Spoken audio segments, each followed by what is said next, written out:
Hello, everyone. Welcome to Empathy by Design by Integrate Trauma Informed Network. This is a podcast where we talk about concepts of designing spaces, technology, and innovation, and the user experience or human experience, as we say, from this empathic, trauma informed lens, where we're looking at how do we build systems with empathy? How do we build systems of connection, whether you're a healer, a wellness professional, or a tech provider, or a human care provider? I would put all of those under the umbrella of human care.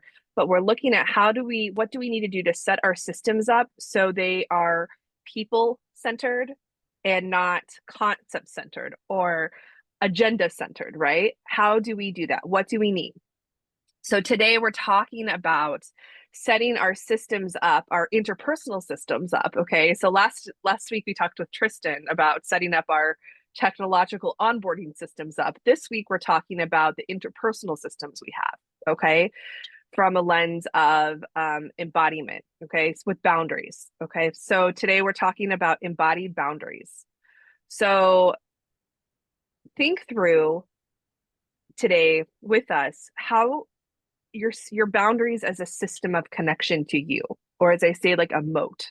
So today we have Fihmiya and Sarah who are going to be talking to us about boundaries and insights from a nervous system, attachment, and community-based lens, and how we can use, when I say interactive tools, yes, that's a tech term, but it's also an interpersonal term, right? So we're kind of reframing some of these tech terms we use because I do have tech people, UX designers that follow us, but reframing these things we know about technology and looking at how we set themselves up relationally, at least in this podcast, okay? And how we can align those boundaries with our values, regardless of whether we're building technical systems or interpersonal systems, okay, or containers. All right. So let's do a little intro here. Sarah, why don't you go ahead and introduce yourself?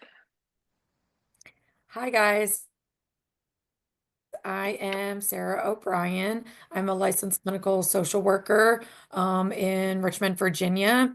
So I have 15 plus years of practice experience. I still practice, and I have my own private practice, and that's where I see adults with mental health and substance use disorders.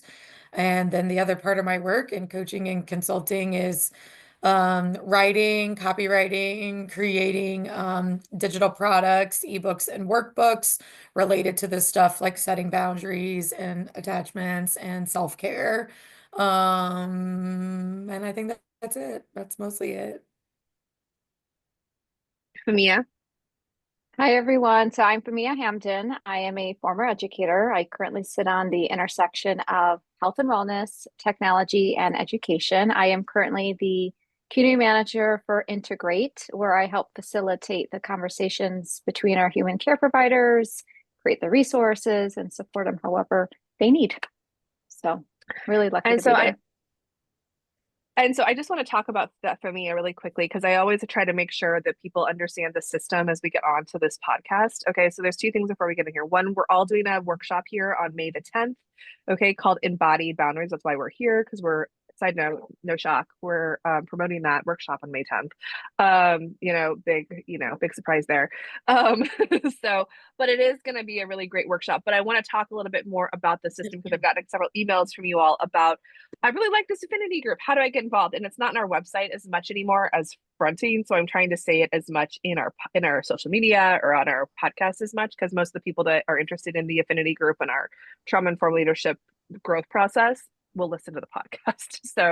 Um, so in order for our affinity to be a part of our affinity group, there is a course you take, okay, called Driving Social Impact. You can get that on our website. You can read about that process. Okay, you take that course, you finish the course, and then you can take our assessment.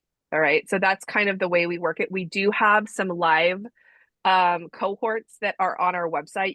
They're seasonal, so we have one coming up in August and May, and then we have a private group we're doing, a smaller group of us that are doing in May. So if you have any questions about moving through or doing the live cohort or the self-paced, you can email us at integratenetwork@gmail.com if you are interested in becoming a trauma-informed leader with Integrate and being a part of our affinity group so you can do podcasts like this, okay? All right, and be on our app. So that's kind of our little, how do you become a part of this? That's the journey. So anyway, so welcome for those of us that been through that process, Fihmiya and Sarah. Let's talk about embodied boundaries.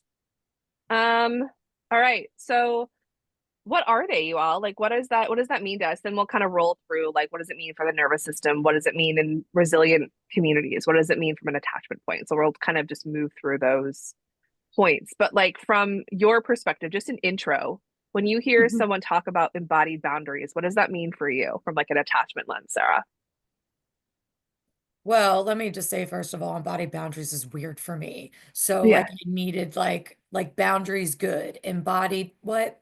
And I know people are like, Sarah, you're a therapist. What, why don't you get that? But it's like not, it's not like a concept that I think about often, honestly, like even though I'm a therapist, not for myself, and even though I use somatic practices like breath work, stretching, like paying attention to yourself, right? And in my work with clients, like I always suggest those things. We talk about those things. Sometimes we practice them in session. You know, this word embodied might throw people, right? Like what does that mean? And it would throw me too, if not a part of this group and having these conversations more regularly, which I think is great. You know, we're bringing it into the mainstream. And so it's not this, you know, woo-woo concept of embodied boundaries. What is that? You know, we're really trying to make it tangible for people and like a way to understand like what that means. So if you think about boundaries and like what we know of the definition, which is, let's see if I can find like a pretty easy one. Um, uh, yeah, I have it here somewhere. I mean, boundaries are the thing that um like separate us from others.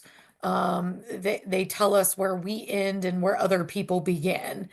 And embodied boundaries would mean, to me, that's more of like a felt sense of where that limit is, right? And that could be a limit on what you're talking about, what you're physically doing with your body, if you're like physically engaging in an activity or helping somebody or something like that. It's like, what are your limits with that?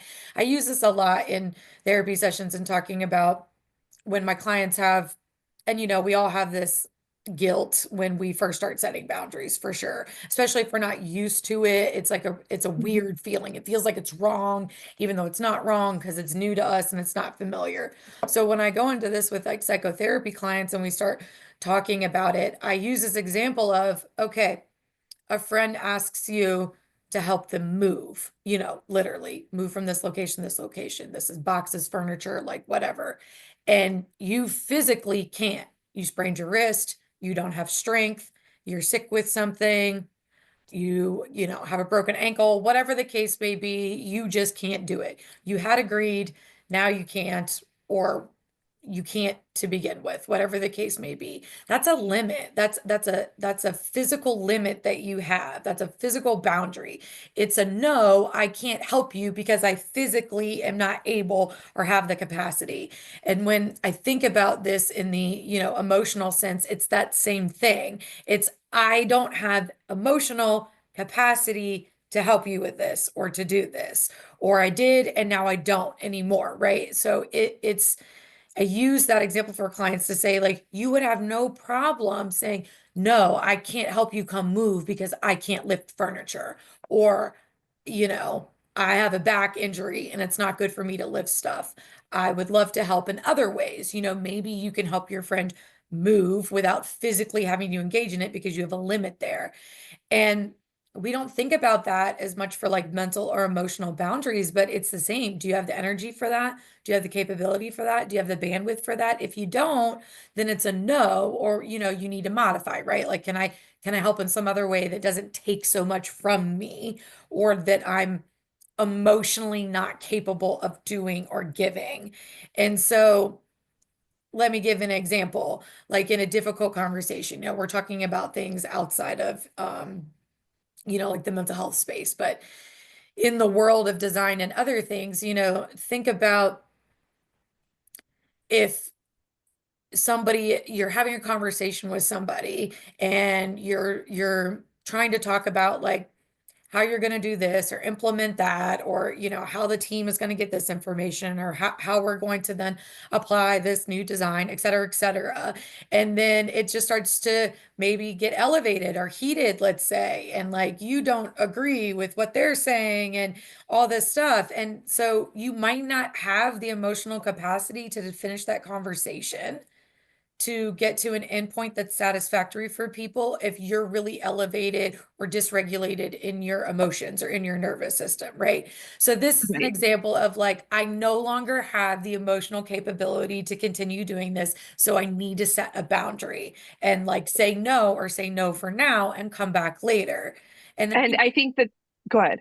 and I think that's what, like, people don't think about it that way, but we have no problem saying, no, I physically can't do that. But there's so much angst when it comes to like, I emotionally can't do that.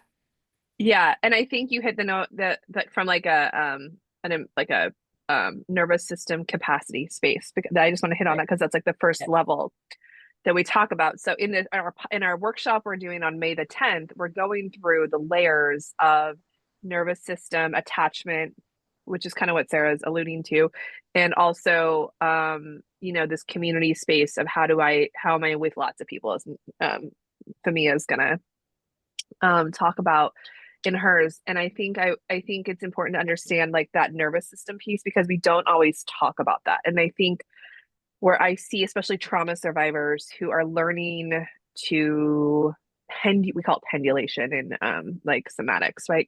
They're learning those boundaries for it can look and feel very extreme.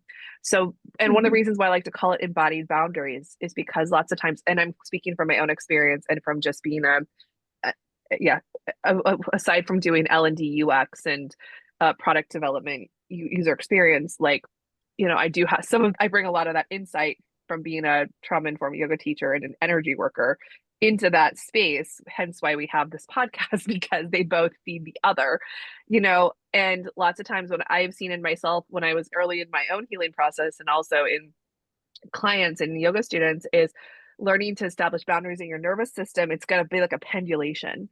In fact, when I see people begin to set boundaries, it almost is like they have to create a barrier first, and then they have to find that connection as they start to regulate.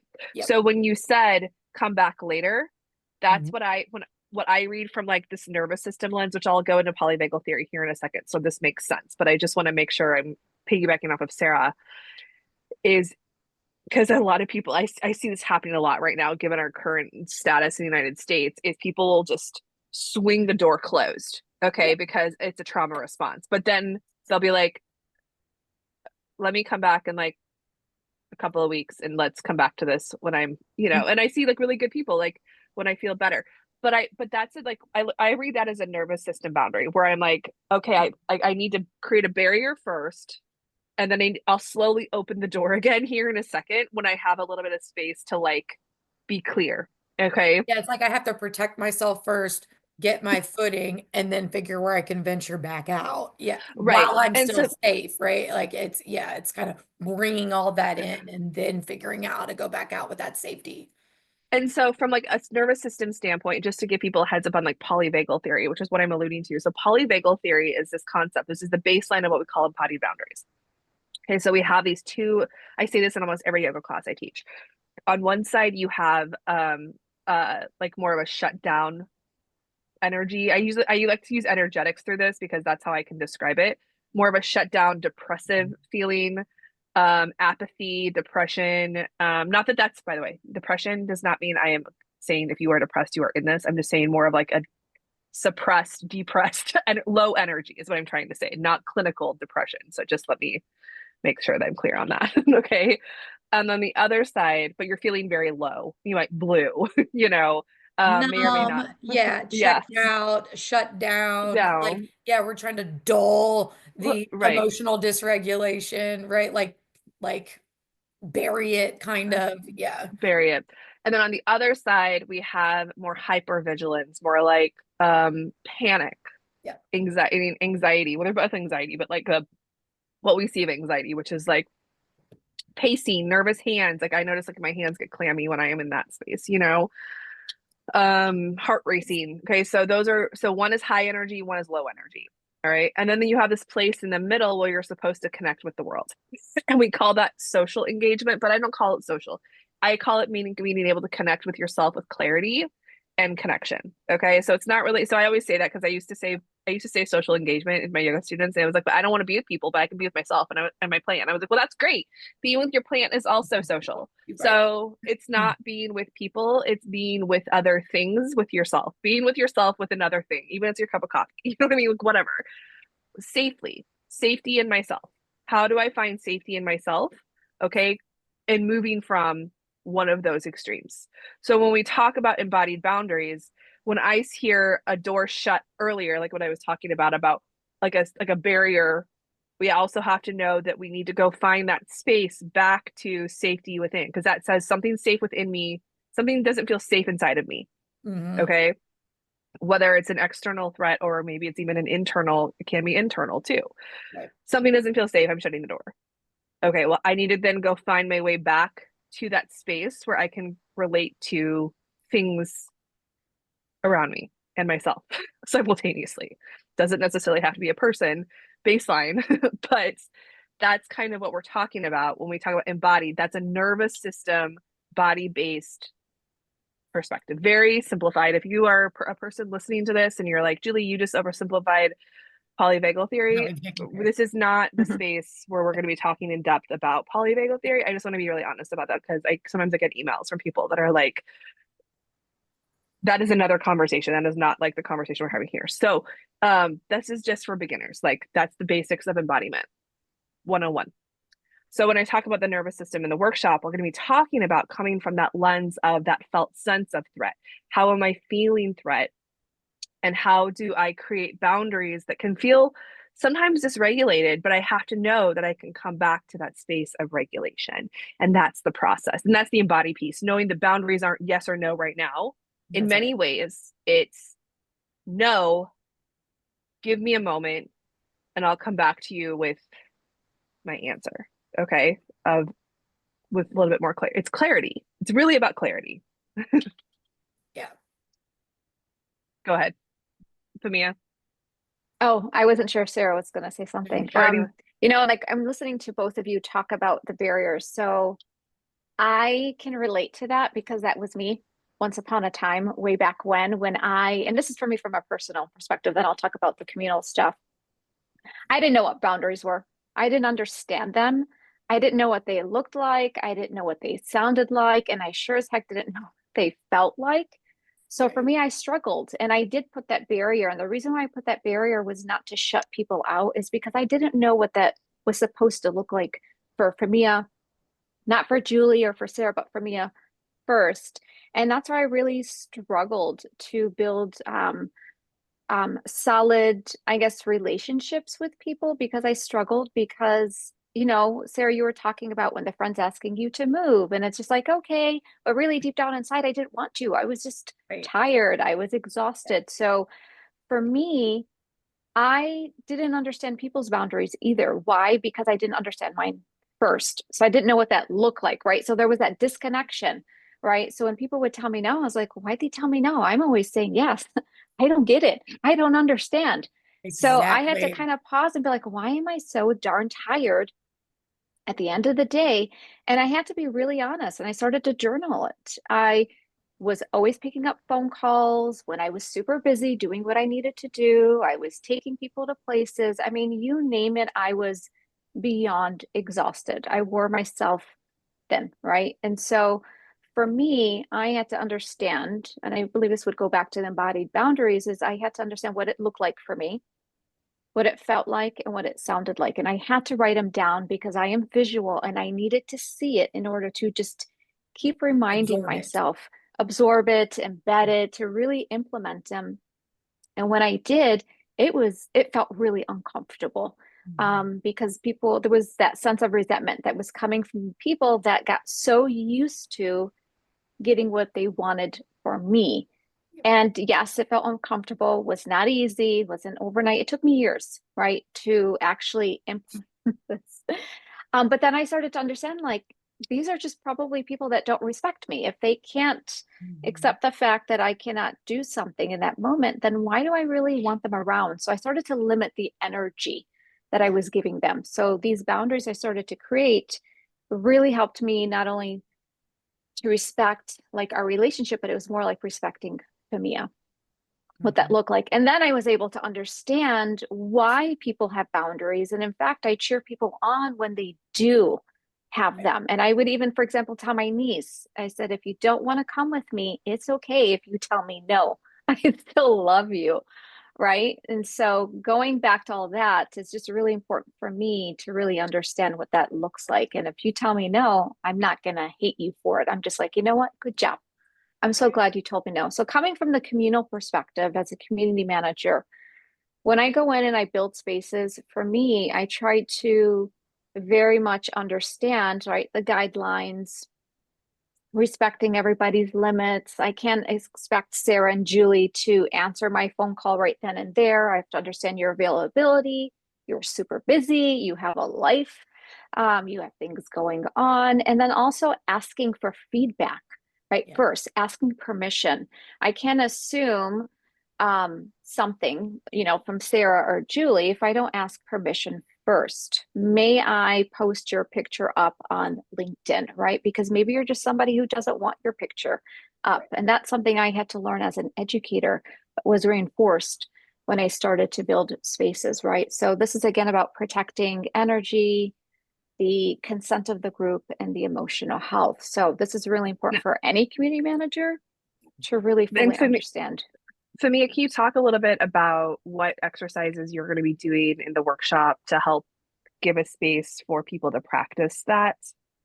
Yeah, so there's two. There's the body check practice and there's the body mapping. So the body check practice is basically I'm going to be guiding listeners to really check the sensations of their body. And there's like steps. There's the pause, the name, and the notice. And then in the pause, basically what you're doing is you're scanning your body for sensations, where I would ask you to imagine, like, close your eyes and soften your gaze and just imagine if someone asked you to do something.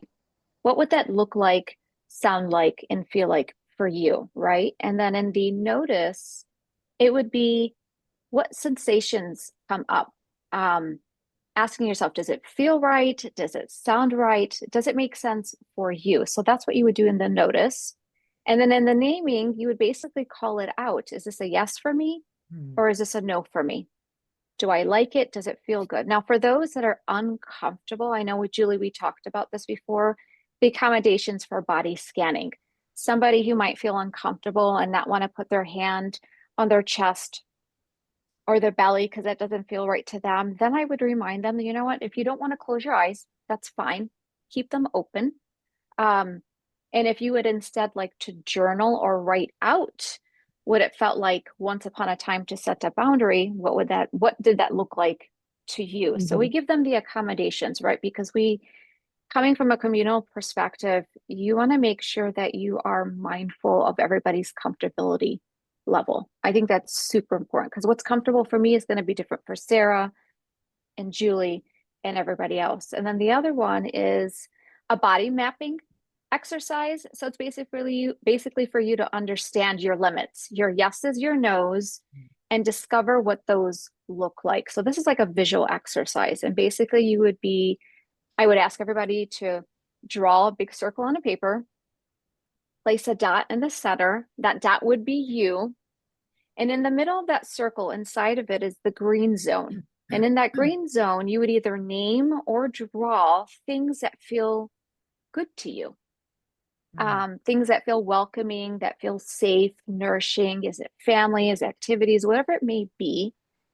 And then on the outside of that circle, the edges would be your yellow zone. Those are like your maybes, right? Kind of like what Sarah said. There's that friend that's asking me to help them move. Do I want to? Do I Do I have the not? capacity or not? Maybe it depends on the Yeah, like you're situation. second guessing, you're going back and forth. But if I do this, I'm going against what I want. But if I do it, then I again kind of going back to like working my own boundaries. So it's basically thinking about what drains you and what feels off. So it's kind of like you're teetering that fence. And then outside of the circle is your red zone, something that is like, oh, heck no, your non-negotiables.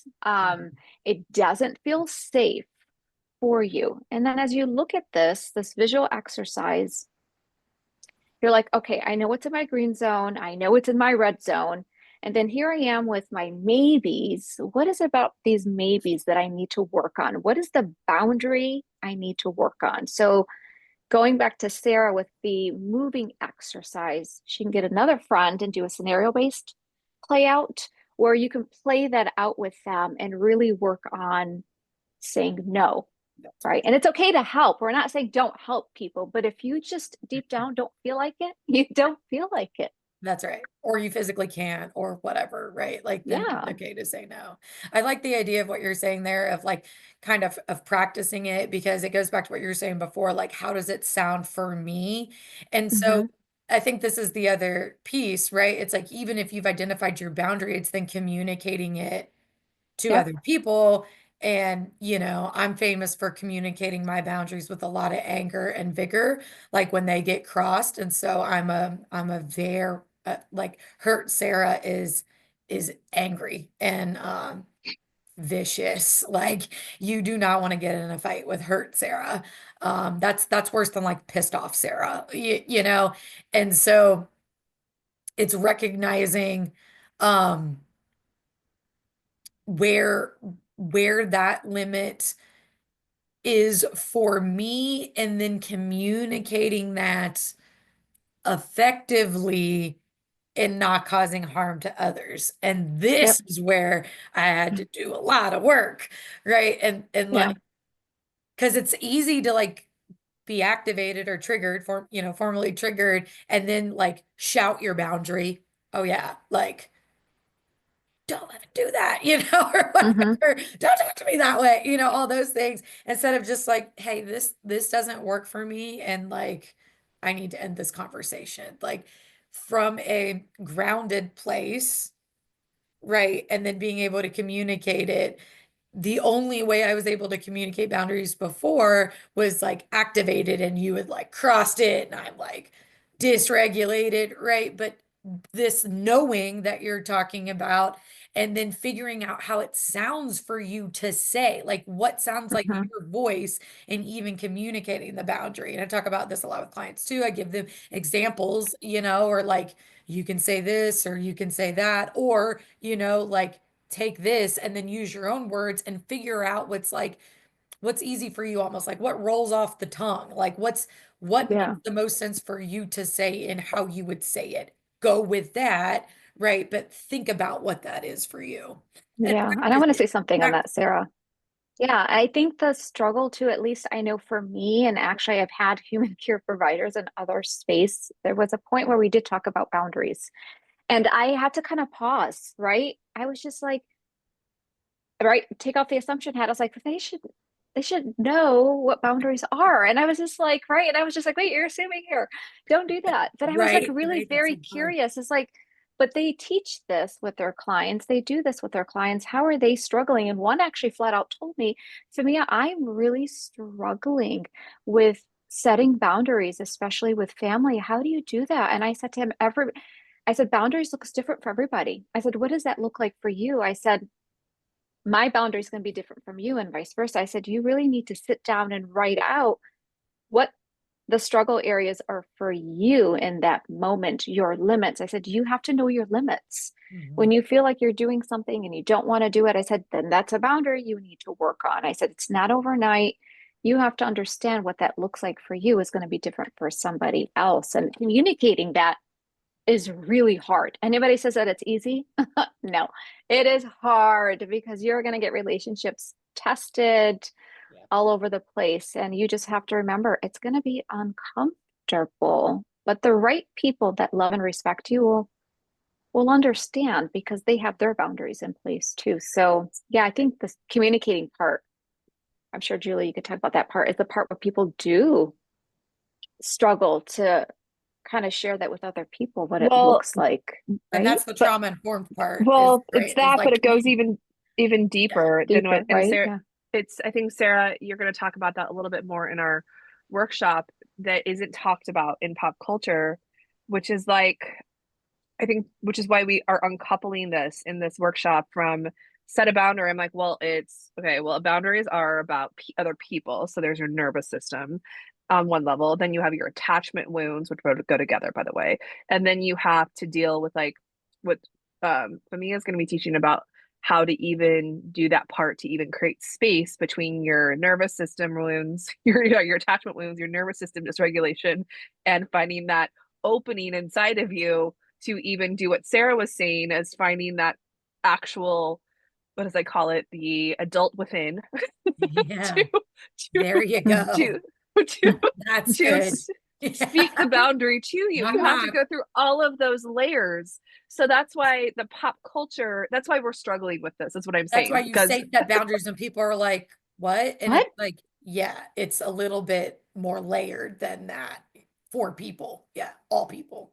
how do your Yeah. attachment wounds, like Sarah, when we start talking, because we're going to be talking a lot about that, because that is like the baseline of creating from like a polyvagal somatic perspective, creating that space within you. Okay. How does your attachment wound and your attachment, yeah, we'll go with wound right now. It was like there's a different way we could go with that. Let's go with wound for the sake of where we are in the world. Like how does that play into your ability to find that window of connection, that window of the, wise adult inside of you that is there?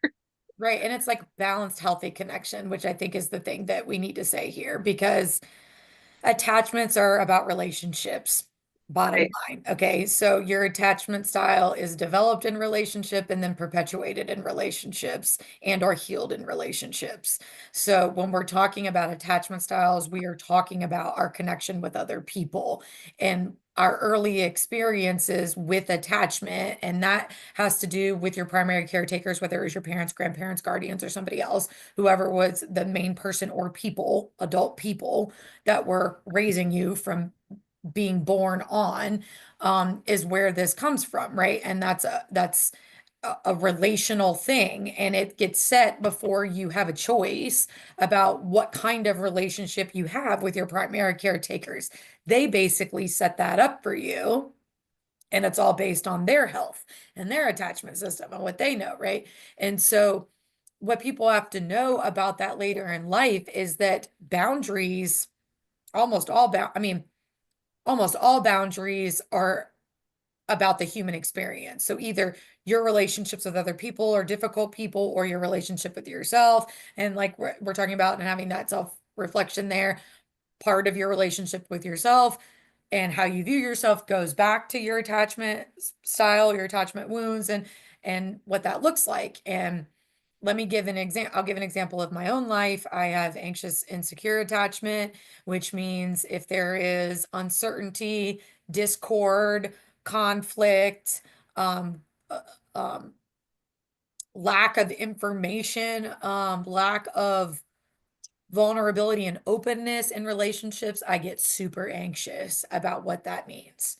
Where are we at? How do you feel about me? Is the relationship okay? Are you mad at me? Did I do something wrong? Right? My anxious, insecure attachment plays out in relationships all the time. And so the way, and it's this like always wanting to reach in to get the information, right? And so it's like, what is this? What is this behavior about? Is it about me? Is it about our relationship dynamic? What's going on? What's happening?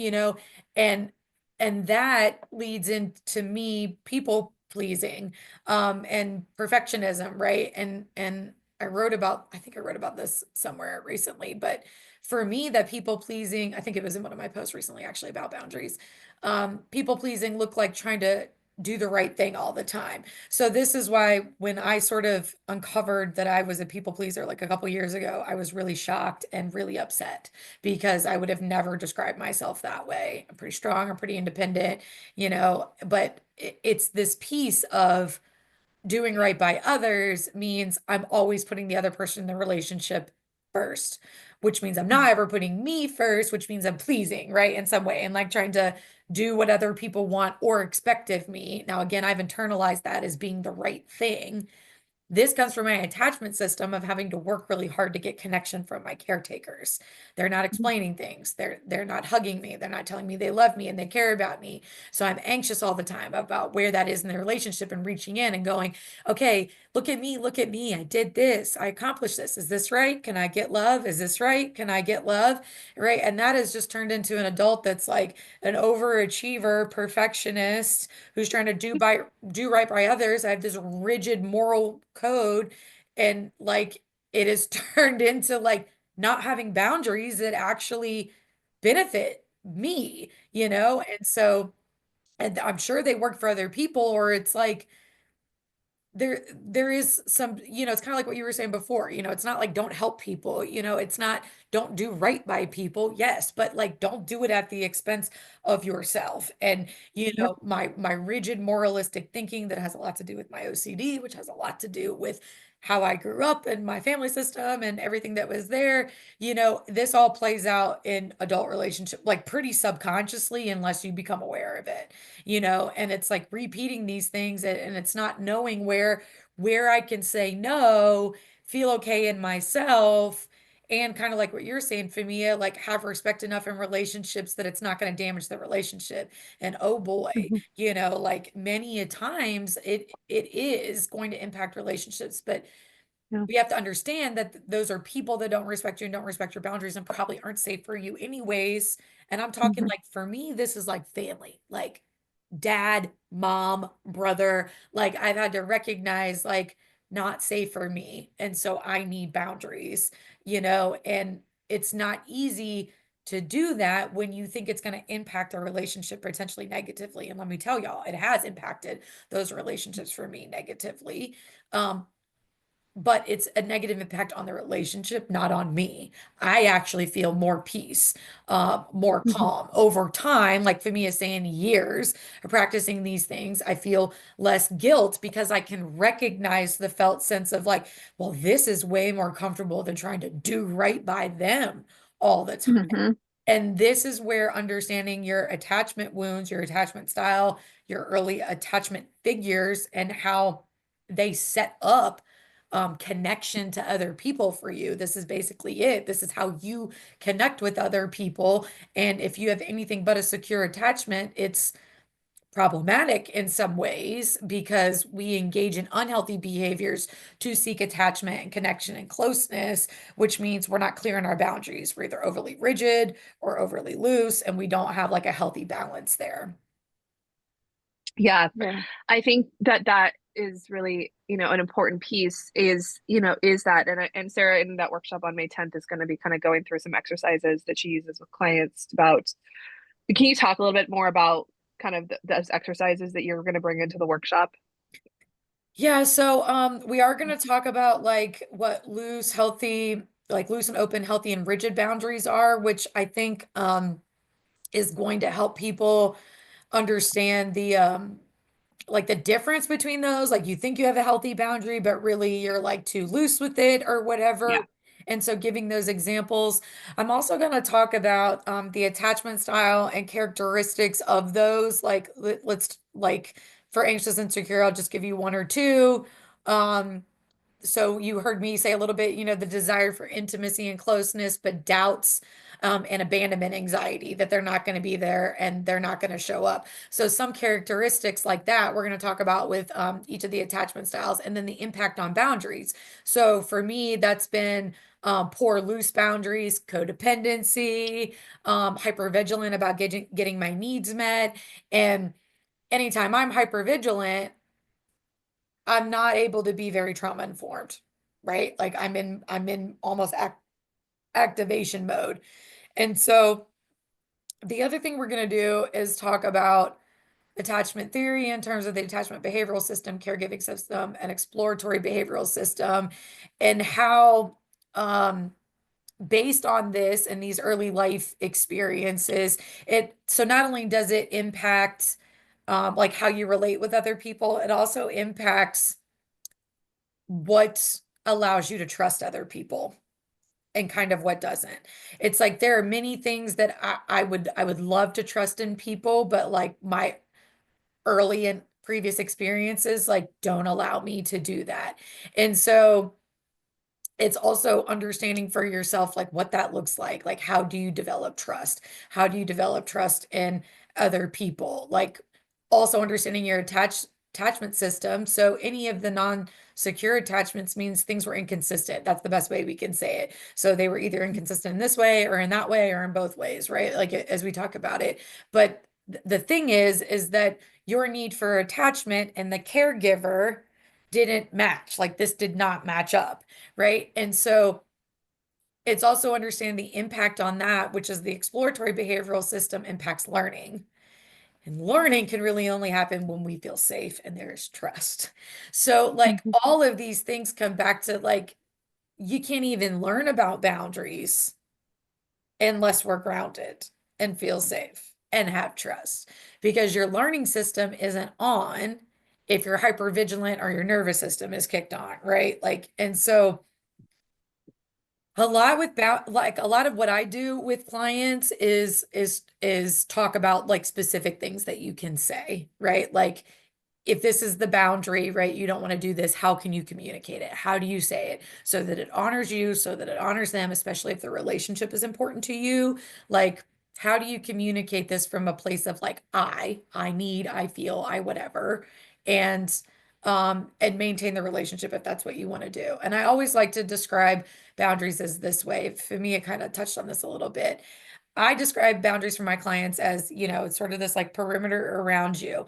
And it's not so much a perimeter to keep other people out. It's a perimeter to keep your safe, healthy stuff in and not like spilling out. And then this like murky, blurred line between you and other people. So it's this nice solid line of like, I stay safe and healthy in here when I do this, right? Which is also like set the boundaries. And so people often feel like it's a punishment for others. Other people will communicate that back to them. Your boundaries are punishment to me. And I really try to communicate it of like, it's not to keep others out, although that may be a result of your boundary because other people don't like it, but it's really to keep your healthy stuff in so you're functioning in the best way possible from the most grounded place, right? And we know from that we can make, it's what Julie was talking about earlier. We have clarity and can make the healthiest decisions for ourselves and then be able to tap into that emotional intelligence to not cause harm to other people in the course of setting boundaries and taking care of ourselves and confronting people on boundary crossings, right? Like there's a way to do all of that from a grounded space that isn't causing harm. But boy, oh boy, do you need to do your self work, know where that is, figure out how to get grounded, right? So you do need to know about your history, and really consider your attachment style. And if you've never considered that before and you don't have a secure one, I can 100% guarantee you it is impacting you and your relationships with other people and your boundaries. Yeah, so I have a question for you, if that's okay, Julie. I can Yeah, sure. chime in. Yeah, because I'm listening to you and I was just like thinking of something, like I'm trying to make this connection. Okay, so you talked about that when people create boundaries, and I was thinking of myself, and trying to understand why I created the barriers that I did way back when. You said that when people feel grounded, right, that's when they feel the most safe and they trust themselves to create those boundaries. Do you think that's why people create those barriers, is because the fear, they're scared, so they create this barrier so that they can build the trust and safety within themselves to start understanding what those boundaries look like for them, so that when they start opening up that door, that space for other people to come back in, they're very clear and have that clarity around what it looks like, right? And then they start Yeah. communicating. Okay. It's like, oh, Yeah, that's because so I good. think it's like, I think probably trust goes around. Like if you have difficulty with trusting other people, we need to start like, does that start with you? Like, why do we have difficulty trusting other people? Because you don't trust yourself to make decisions Yes. around other people, right? And so I think people easily want to like do the work for others, right? Or do work around other people rather than really getting in touch with themselves first and Absolutely. saying, where is this? Yes. And this is where therapy comes in handy, folks, because this is not easy to do, Oh especially God, without no. accountability and feedback. Like you almost like can't even look at yourself objectively unless you have some feedback and accountability. So it's Yeah. likely you might not even know like what feels safe for you because you're operating out of a pattern that you learned before you realized you were learning it. And that was me. And it's like, well, isn't this just how you're supposed to be? Like you were saying for me, aren't you just supposed to help people? Aren't you just supposed to say yes? Aren't you just supposed to do this? And I didn't even Hmm. consider if it was unhealthy for like the longest time, right? Until there's impact of that. And it's like you're saying, like you're burnt out and stressed out. It's like something's got to change. And so I think that's the piece people want to bypass, actually, Fihmiya, is It's what the you're asking. internal work. Yes, Yep. they want to go straight to like boundaries for other people, like they're difficult. It's like, but you have to know where you're starting from, right? And like that is knowing your attachment style and what you picked up from your family system. If you have never considered that, like that's where you have to start because it is impacting things either Oh yeah. positively or negatively or both, and you are completely unaware of it unless you choose to become self-aware of it. Yeah. Working the Well, and internal out, or sorry, the internal word. We always Yeah. got to start well, inner first. well, and I Hmm. think, that's something, that I always say. I mean, that's kind of how integrate I've said to you all several times in our affinity group is, and this kind of goes back to the, you know, um, as we kind of wrap this up, the trauma, the empathy by design, which is why I put design in this, because here's the deal.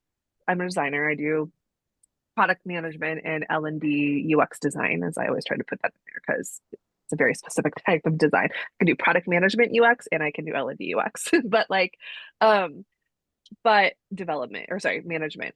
But I think it's really important because I put design in there for the name of this podcast because, and I'm also a body worker because it's that same concept of intentionality with the system. Okay. From like, I'm going to kind of get into my tech world here because we have people that listen that are from the tech world. So I want to dig into more of this tech piece and this connect these dots on here. When we have systems that don't work and are not customized for our own, for for for lack of a better word, user. I don't like those words, and that's a whole different space. But we'll say for the people, but for the user, if that's your terminology, okay? When we don't have systems that are developed for people to decide how they want to be in a space or in your product or in your learning system, then there's something broken in the system that is working. Let's translate this back to relationships because this is the essence of what we're doing and integrate, and that's what we're talking about in this podcast. Okay. When we build systems and boundaries that work for health, our own health, okay, then we're creating a space for sustainability, for, I'm going to say this because this is important right now, profitability. Okay. Profitability in self and profitability in product. So I'm using these terms so we know that there is this united curve between these two concepts that don't usually go together, but it's about the human-centered experience, whether you're talking about design or just your own life. Mhm. But I can imagine, this is just Julie working for the trauma-informed somatic body worker who also works in systems. When I see a system and evaluate a system that is broken, I imagine there was a lot of people and designers that worked on that system that were also feeling a little bit broken inside. You know, it translates into the systems we design. That's why we call this empathy by design. Okay. I can't tell you how many systems I've designed. They were supposed to be human centered, friendly, accessibility friendly. And I saw 3 different, like, poked holes in 12, including my own. But I will say, this is like a little bit out in left field, but I think it's bringing us all together here. Kind of when the systems inside of us begin to get clearer and more safe inside of us, we can see those systems that we create in the world. We can create those Hmm. systems because the system inside of us is a little bit more yoked together. So the reason why I think we have so many product issues and so many UX issues in our products is because that's a mirror to how we are, how we feel, and what we see. Because guess what? Your attachment system doesn't turn off. It doesn't turn off when you go into your office, when you go into your teams, and you go into your corporate world, and you go into the, guess what? You bring that with you, and you bring your people pleasing, and you're like, oh no, I know I'm doing the wrong thing. And I'm doing this inaccessibility thing because I'm pleasing my boss who wants to make a profit. Exactly. Mhm. So I just want to make sure we understand how layered this gets, because that's why we call this empathy by design. As you go back and listen to Tristan, if that's kind of where, if this interpersonal piece is really new to you, go back and listen to Tristan Keelan's and I's discussion and listen to him talk about how dysregulated systems impact people. It's really good. And he brings in a lot of really important trauma-informed design implications into how he even does quality assurance. Okay. So I just want to make sure we understand that the relationship, empathic relationships, sustainable interpersonal relationships impact the way you create systems for people. Because guess what? There's no disconnection there. Right. Mhm. I think that makes sense. And people don't think about that, right? They're like, oh, this has to do with interpersonal relationships, which is where I hang out a lot since I'm a psychotherapist. But it is this idea that kind of like there's bias, right? And the things that you create, even if it's a learning, an e-learning course, that like your experiences impact what colors you use, what font you use, how you word things, how wordy it is, how concise it is, like where you put things, what you emphasize, right? In the learning a lot of the times. And if we're just like kind of doing that, like biasly and blind, like without our own self-awareness of what we're bringing to it, then it is also, then if you think like play that all the way through, then it's hard to get feedback about the thing you designed that's not working. Right. Mm. Well, and you have to, and here's the thing that I notice, because most of the people that I work with are wanting to do the right thing. And most of them can see when there is an error in an accessibility or usability issue. The problem is that, and I've been in this space too. And this is one of the reasons why I don't do some of the corporate work that I could do, have done, in terms of like working in like in a big system. This is why I do integrate, because I just can't, because I know better. When you know better and you can't do better, we have a system that's issue. Yeah. And that's one of the reasons we are in a lot of the situations we're in the world right now. See, it keeps going. It like keeps rippling itself, right? So we're talking about you, and then it ripples out to every system that we have design and live in, right? And I think, when we start to be like, okay, well, I see an error in this design, and I see this error inside of whatever, a product or a system. Laura just showed me a system the other day, and I'm going to go handle it. I'm going to tend to it just like I tend to therapy. I'm going to go tend to the error she noticed in our teachable, and I'm going to go tend to it. When we don't tend to those errors or those things, we're also not tending, to the sustainability of our products and of the people that want to use it, right? And we're actually, and I think that is my example of like when she found an error, and I was like, okay, I'll deal with it. I'm a little bit avoidant, but like I was like, okay, I'll deal with it later. That's hi, welcome to Julie's attachment system. I'll deal with it later is like my middle name.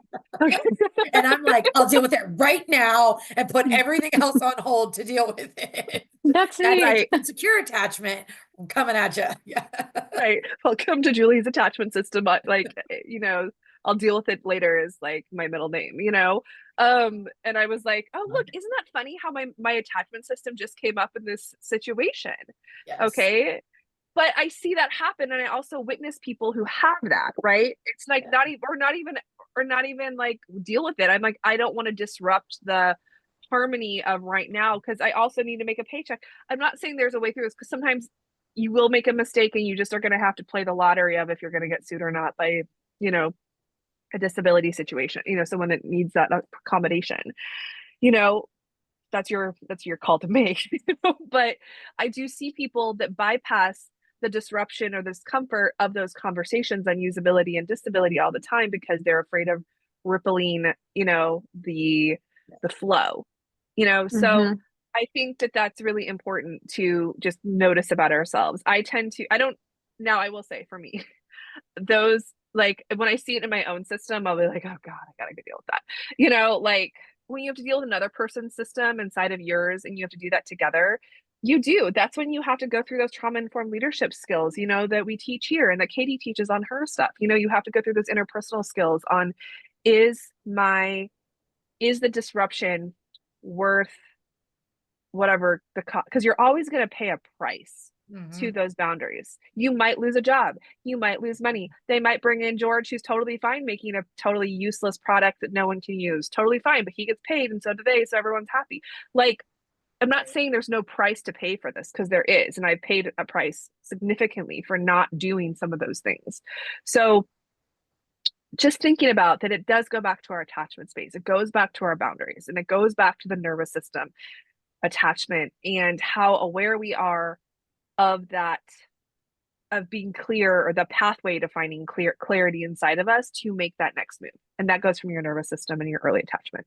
So if you want to learn more about this, we'll be back on May 10th. May 10th. We're going to be talking about this for 2 hours. So we're going to get practice, okay, with it. Just to get a primer, you know, so if you're in therapy, or if you're like, okay, I've never started therapy, but this is something that I really want to do right now.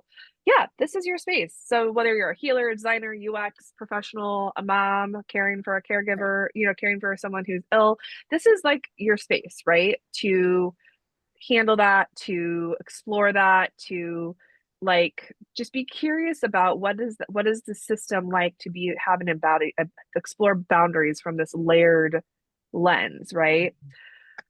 So again, that starts May the 10th. We'll be talking about it all next week, okay? So on our podcast, you'll be hearing clips on it. I'll probably be putting a few little things in our app on it, so download our app. I'm gonna be putting a few little nervous system things to think through that we've done in the past. Nothing new, but some resharing of old things we've done on the nervous system, just to kind of get us going and thinking through these things. If you're interested in joining our affinity group, reach out to us. We do have several live cohorts coming up. You do have to go through our course now to do that. In the past, we haven't done that as much, but now it's just easier if we all just come from the same place. So we are doing live cohorts now to go through that. We're doing a self-paced version, and we have a live version starting May 8th, and then August, and then one in November. So come on in and support us if you're, or be a part of it in whatever way you want to be supported, whether it's self-paced or a live cohort. Sarah Fihmiya, thank you for coming. If you want to follow Sarah, you can find Sarah on LinkedIn. You can see her links in the show notes. Same with Fihmiya. Any last words before our workshop on May 10th? Oh, I mean, I'm really excited to deep dive into all things embodied boundaries. I'm really curious to see who's going to sign up and join us, and like what place Yes. they're starting from. Yeah, sounds good. All right. Well, thank you, you guys, and thanks a lot. You're And I welcome. will don't get off quite yet. Get up here. Okay. Stop.